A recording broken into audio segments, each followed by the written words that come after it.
بسم اللہ الرحمن الرحیم۔ آپ صلی اللہ علیہ وآلہ وسلم نے فرمایا کہ 7 طرح کے آدمی ہوں گے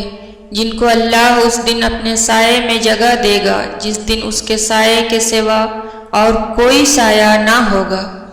اول انصاف کرنے والا بادشاہ، دوسرے وہ نوجوان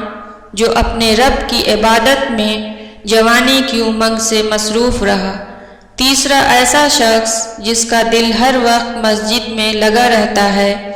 چوتھے 2 ایسے شخص جو اللہ کے لیے باہم محبت رکھتے ہیں اور ان کے ملنے اور جدا ہونے کی بنیاد یہی محبت ہے، پانچواں وہ شخص جسے کسی باعزت اور حسین عورت نے بلایا لیکن اس نے کہہ دیا کہ میں اللہ سے ڈرتا ہوں، چھٹا وہ شخص جس نے صدقہ کیا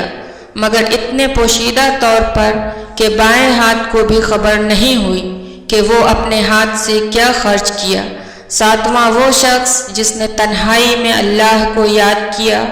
اور بے ساختہ آنکھوں سے آنسو جاری ہو گئے۔